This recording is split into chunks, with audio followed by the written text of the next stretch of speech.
de la tarde. Seguimos en Sol de la tarde. Cristian. Decía. Permítame, te decía antes de entrar la llamada de don Johnny y que participaran los amigos de Santo Domingo Oeste, que ayer abordé el tema de la ley que propone el Poder Ejecutivo para declarar 14 provincias en estado de emergencia, ¿verdad? Ajá.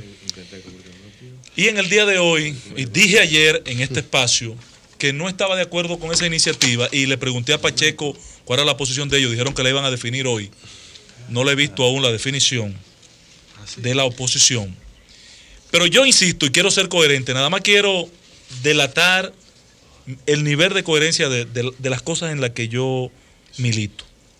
Critiqué al alcalde David Collado cuando inició el proceso de declarar en estado de emergencia la capital para construir acera y contenes. No había necesidad de hacerlo desde la alcaldía en aquella ocasión. Construir las aceras y los contenes de la avenida Winston Churchill y también en el Malecón. Eso no puede ser una emergencia. Ahora, en el caso de Danilo Medina, declarar por ley un estado de excepción por las inundaciones en 14 provincias, me parece que es una novatada del consultor jurídico del Poder Ejecutivo. Una novatada. Eso no se corresponde. El presidente de la República ha tenido otra circunstancia parecida a esta. ¿Y cómo ha procedido? Buscando los recursos. No, declarando vía decreto la situación para salvar algunos protocolos y procedimientos y agilizar la contratación, construcción, compras de asistencia social, pero no declarar un estado de excepción, Cristian. O sea, porque... No hay estado de excepción. Sí. No, pero esto no puede ser. Aquí hay un fantasma, vean bien qué es lo que está pasando allá afuera. No puede el Poder Ejecutivo declarar en estado de excepción, en estado de emergencia, a 14 provincias solo para proceder a límites de contrataciones y de compra de bienes y servicios. ¿Por qué? Porque el estado de excepción implica otras cosas. Implica la suspensión de derechos fundamentales. Y entonces me dio mucha satisfacción hoy oír a Nanfi Rodríguez, un jurista que nosotros seguimos y respetamos, referirse al tema con mucha propiedad. Me gustaría, Cristian, que usted autorizara que le demos una llamadita a este distinguido señor jurista, porque hay que advertirle al presidente y al Congreso, porque ya fue apoderado del Congreso vía el consultor jurídico de esta iniciativa, que creo que no se corresponde con la dimensión de los daños y de las circunstancias que está viviendo la República Dominicana. Están muy... Son tres en la Constitución de la República. Están muy bien definidos. Un estado de defensa del Estado-Nación, cuando está en peligro el Estado-Nación. Un asunto de calamidad nacional. Un asunto de calamidad nacional para la emergencia y un asunto de conmoción nacional parcial o total del país. Esas son las circunstancias. Pero aquí lo que hay es que salvar en este momento los daños. Procurar que seque, que haga un poco de sol para que Obras Públicas inicie en lo inmediato un proceso de reconstrucción nacional en esas 14 provincias, ¿verdad? Sí, correcto. Parcial o como quieran. Eso es todo. Y buscar de dónde van a salir los 20 o 30 mil millones de pesos para esa emergencia. Eso es lo que hay que hacer, pero no declarar un estado de excepción. Tenemos a Nanfi Rodríguez, abogado constitucionalista, a propósito de este tema de la declaratoria de emergencia parte del Congreso en un proyecto enviado por el gobierno, por el Poder Ejecutivo. Buenas tardes, Nanfi, bienvenido a Sol de la Tarde. Gracias, buenas tardes, Cristian, y a los demás integrantes del programa. Cuéntanos, Nanfi, con tu capacidad didáctica sobre esta situación.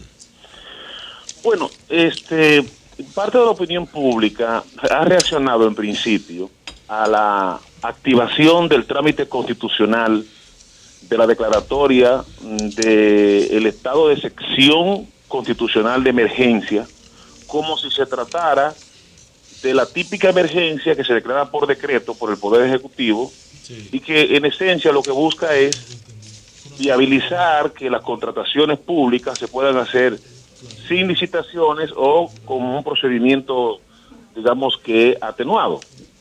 Entonces, yo lo que he advertido es que de lo que se trata no es de eso, sino que el presidente de la República está acudiendo a un mecanismo de carácter constitucional que consiste en pedir al Congreso Nacional que le conceda superpoderes con el objeto de manejarse en un ámbito de discrecionalidad que podría implicar incluso la suspensión de derechos fundamentales como libertad de expresión, libertad de tránsito, derecho de reunión, la posibilidad de que una persona pueda ser detenida en cualquier vía sin ninguna acusación, es decir, garantías y derechos fundamentales que tienen un blindaje especial en la Constitución de la República.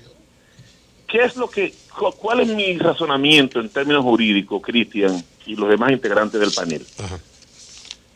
Que la toma de este tipo de decisiones tiene que pasar por el test de proporcionalidad o de razonabilidad.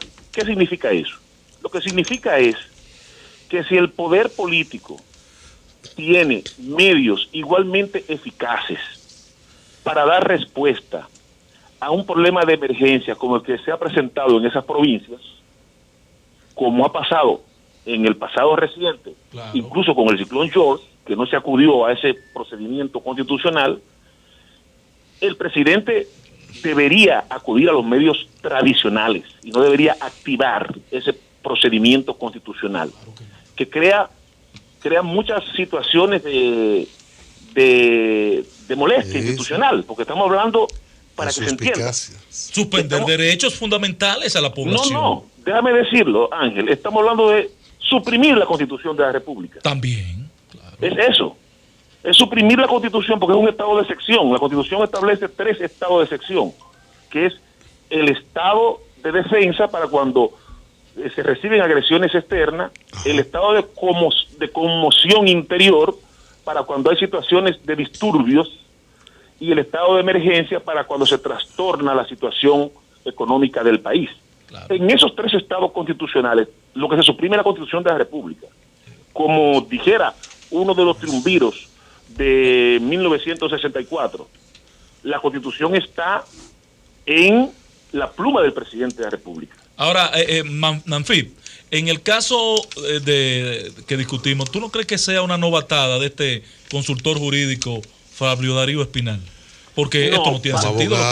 Flavio es una novatada de la función. No, uno de los abogados más. No estoy criticando su condición de abogado. No, usted ha dicho una novatada. Jurista del país. Pero como consultor jurídico tiene 3 días y ya van varios errores, hermano. No, déjame decirte.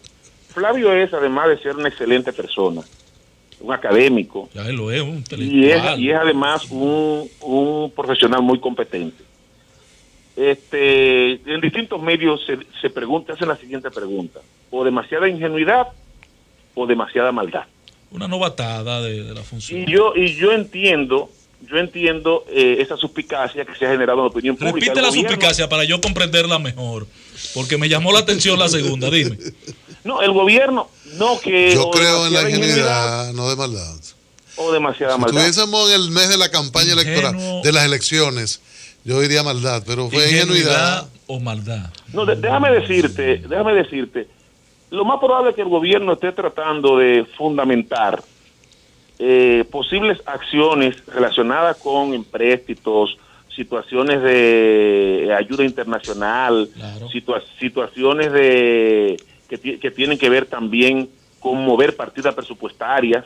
Eso es lo más probable, ¿eh? Sí, Sin embargo, el mal que se puede generar puede ser un mal mayor, claro, respecto a este remedio. ¿Por qué? Y un precedente peligroso.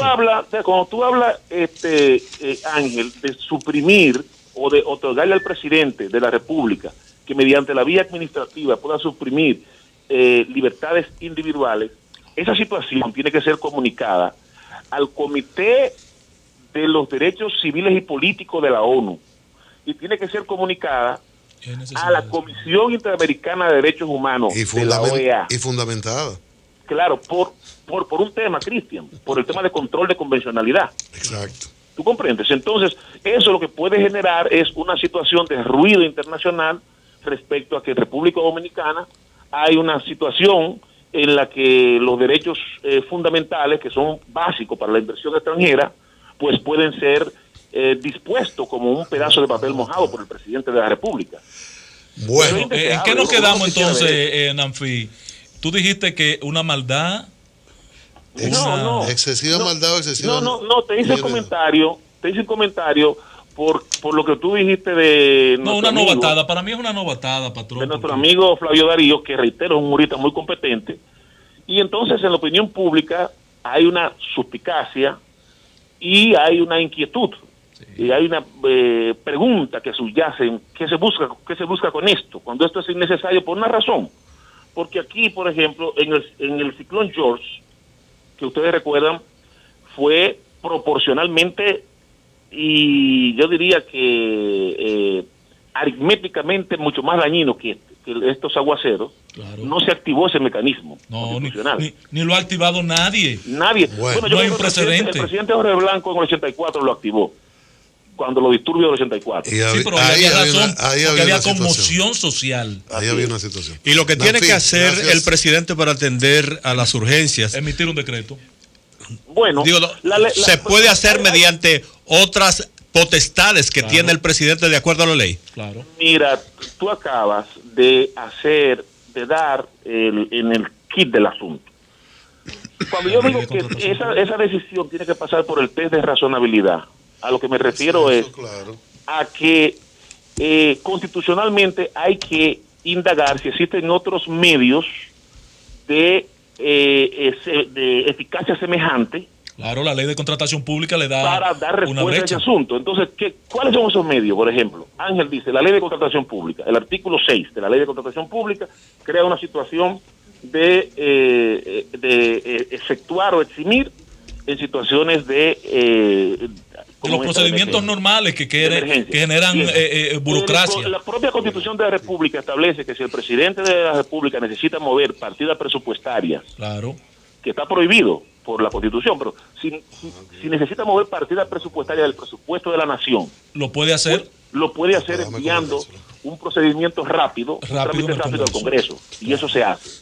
Me comenta. Y hay otros medios, pero lo que estamos hablando aquí es que hizo facto, es decir, al momento de que el Congreso aprueba una ley de un estado de excepción, está concediéndole al presidente de la República la posibilidad de suprimir derechos fundamentales.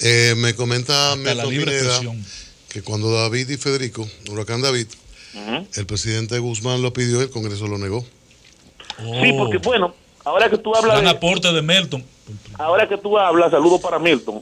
Ahora que tú hablas de ese tema, déjame decirte, el principio de lo que fue el fin de la Segunda República en este país, que fue la dictadura de Trujillo, fue justamente una decisión similar con el ciclón San Zenón. Trujillo vio en ese momento la oportunidad, llegando al poder, de hacer de una catástrofe física, una catástrofe natural, de hacer un elemento de consolidación de su gobierno. Esto quiere decir que en nuestra cultura política existe la práctica de los gobiernos de aprovechar este tipo de situaciones para manejarse políticamente, que ese es otro tema que yo creo que Danilo no tiene la necesidad de acudir a este tipo de recursos, ni las condiciones están dadas en el país, por ejemplo, para prohibir libertad de expresión. Pero ven acá, pero no estamos poniéndolo. Nanfi, gracias. Cómo no, un abrazo. Nanfi Rodríguez, abogado de los buenos, abogado constitucionalista y comunicador. De lo penal y comunicador. ¿Con cuál de las tres opciones te queda, Cristian? Yo creo que... ¿Exceso de maldad? No, maldad no creo. En este caso no. Exceso de eficiencia. Alguien quiere ser eficiente. Hay una serie de maldades en este gobierno, pero yo creo que... Es verdad. Alguien quiere pasarse de eficiente. ¿Tú no ganas ninguno? No. Está bien. Llámame a Leonel. Cambio y fuera, Mauricio.